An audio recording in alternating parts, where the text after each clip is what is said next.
As reported by The Washington Post, fact-checkers found that Trump made over 30,000 false or misleading statements during the time he was president. Another nonpartisan fact-checking service called Politifact documented hundreds of false statements by Trump. One of Trump's most outrageous statements was claims of massive and widespread fraud and deception in the 2020 election, which allows for the termination of all rules, regulations, and articles, even those found in the Constitution. In response, Politifact stated, there was no massive or widespread fraud in the 2020 election. Courts repeatedly rejected Trump's allegations of fraud and a stolen election. Moreover, there is no mechanism for the termination of constitutional rules because of undesired election results. Additional false statements include his outrageous claim that, quote, Biden's DOJ was authorized to use deadly force in Mar-a-Lago raid. Vice President Kamala Harris is talking about bringing back the draft. In Springfield, Ohio, they're eating the dogs. The people that came in, they're eating the cats. The transgender thing is incredible. Your kid goes to school and comes home a few days later with an operation. The school decides what's going to happen with your child. Vice President Kamala Harris is a communist. She is really a Marxist. The Harris-Biden administration has been caught fraudulently manipulating job statistics. Harris's August 7 rally near Detroit was AI-generated and there was nobody there. Kamala Harris has promised amnesty for the 10 million illegals she allowed in as borders are, making them eligible for Social Security. We're losing 300,000 people a year to fentanyl that comes through our border. We had it down to the lowest number and now it's worse than it's ever been. Joe Biden is letting millions of people from jails, from prisons, from insane asylums, from mental institutions, drug dealers pour in. Kamala Harris wants to forcibly compel doctors and nurses against their will to give chemical castration drugs to young children. During the 2020 Minnesota riots after George Floyd's murder, Governor Tim Walz didn't call in the National Guard, so I sent in the National Guard to save Minneapolis. 82% of the country understands that the 2020 election was rigged. There is no evidence Joe Biden won. In 2020, the ballots that were counted were fake ballots. Democrats used COVID to cheat in the 2020 election. Here's a fraction of Trump's lies and false statements documented by Politifact. As you can see, the list is staggering.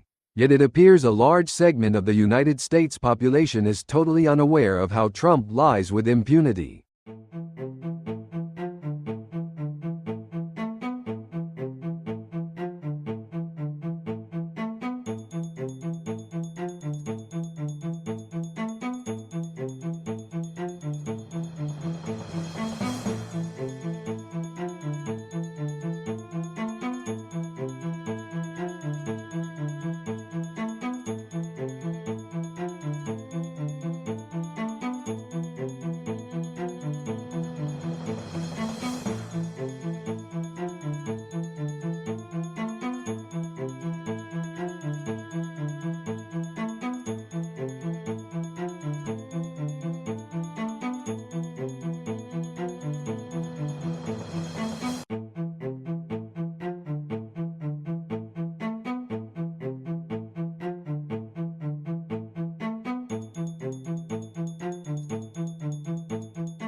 This is just a sample of the false statements made by Trump, and why some say Trump is the biggest liar in history.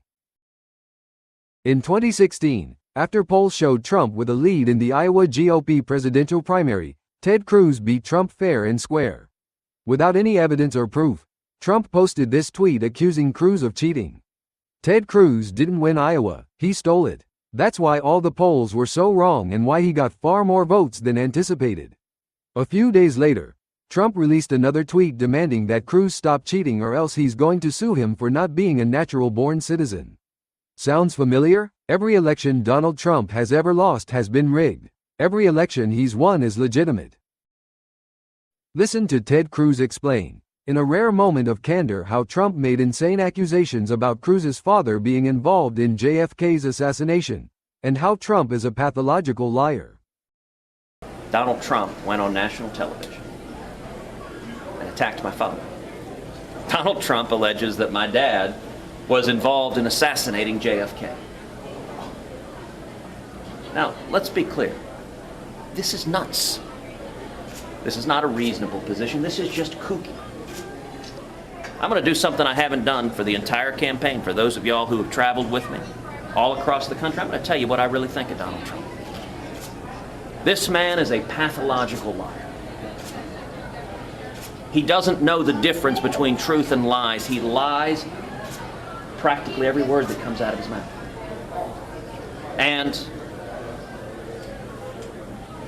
in a pattern that I think is straight out of a psychology textbook. His response is to accuse everybody else of lying. He accuses everybody on that debate stage of lying. And it's simply a mindless yell. Whatever he does, he accuses everyone else of doing. The man cannot tell the truth, but he combines it with being a narcissist. A narcissist at a level I don't think this country's ever seen. Dr. John Gardner, an American psychologist and psychotherapist, calls Trump a psychiatric Frankenstein monster and paranoid psychopathic narcissist who is divorced from reality. If we could construct a psychiatric Frankenstein monster, we could not create a leader more dangerously mentally ill than Donald Trump. He's a paranoid psychopathic narcissist who's divorced from reality and lashes out impulsively at his imagined enemies. He lies because of his sociopathic tendencies that Dr. Gardner was talking about, that he lies in the way anybody who scams people does. That he's trying to sell an idea or a product by telling you something that's untrue. There's that lying. There's also the kind of lying he has that is, in a way, more serious, that he has a loose grip on reality.